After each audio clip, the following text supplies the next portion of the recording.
Yo, what is going on, guys? It is your boy Kickoff Chaos, and in today's video, we're going to be recapping the first legs of the UEFA Champions League 25-26 season, the first legs. We're going to be talking about them, and then we're going to be previewing the second legs, who I believe will actually go through. So I'm going to talk about what happened in the first legs and then who I think will actually go through.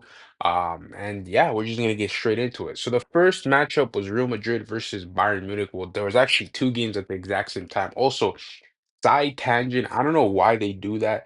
I think it's extremely stupid that they put two games on the same time because some of these games are incredibly like entertaining. I think they should put one 2 hours before and then another one like 2 hours later. Like the most hype one should be the later one, and then the least hype, quote unquote, should be first. That's what I would do. But yeah, Real Madrid versus Bayern Munich, guys. I'm not gonna lie, this is a actually a back and forth game. The way I would describe it is kind of like a basketball game. Both teams were like attacking heavily. Now, Bayern Munich was by far the better team. They had more clear-cut chances. They were dominating the ball more. They also just had the better players. Michael Olise was cooking everybody on Real Madrid on that win. Luis Diaz had a pretty shit game, but he did get the goal. Harry Kane had a good game. He got an amazing goal. People argue that the keeper should be saving that. I think Courtois saves that, but to be honest, that's a pretty hard like shot to stop. As for Real Madrid, kind of the same issues that we've seen from them all season. Very lackluster, lacking identity. I mean, this team just cannot play fluid football. Like, if Madrid wins, guys, it's going to be always due to individual brilliance, which is why they got their goal. Not because of a team necessarily, not because of teamwork necessarily, just because of individual brilliance. And at the end of the day, Champions League is about individual brilliance. It's about moments. And if Real Madrid gets that every single game, they can definitely make a deep run. But that's not reliable. Bayern Munich has teamwork, they have chemistry, they have an amazing coach, and they have individual winners.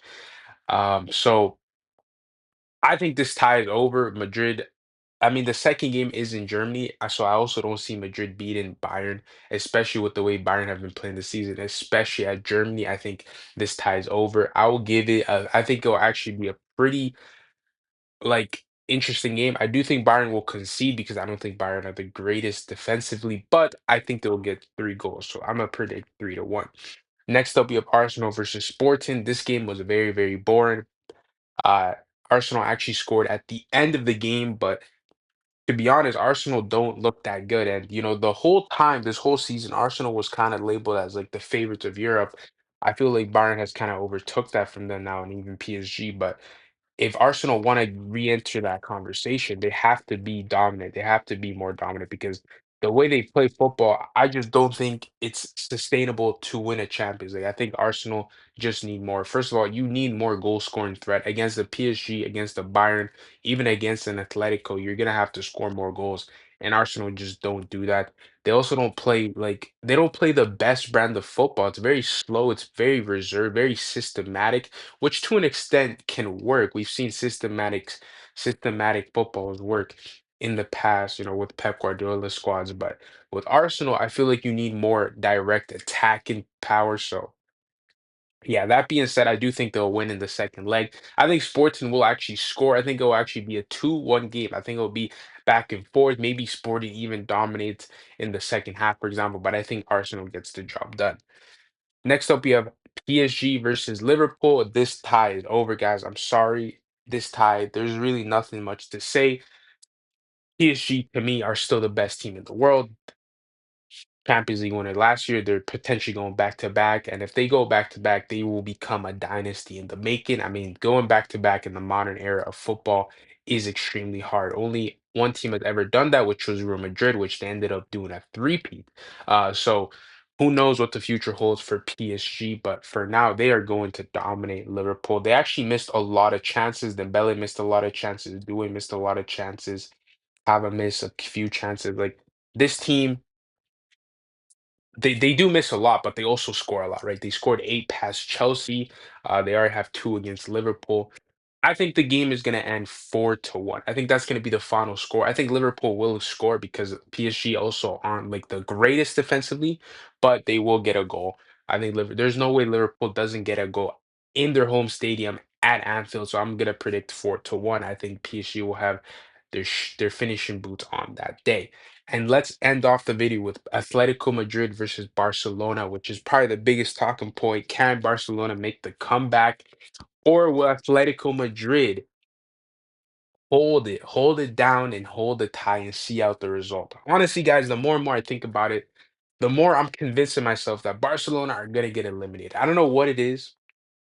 I just have this weird feeling that Barcelona is just not going to be able to do it. I think if you're a Barcelona fan, if you're a Barcelona player, you know that you should have gotten that result in your home stadium. I mean, losing at the Camp Nou is not something good.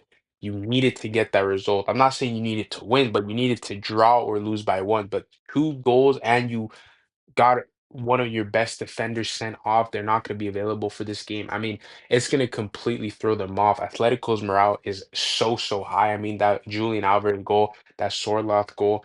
Um, Sorloth, by the way, he fucking owns Barcelona. Like that dude is always scoring against that club. Like he literally has him on a leash.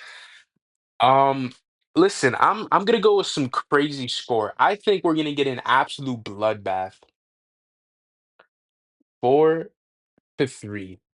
I just feel it like an absolute bloodbath. 4-3.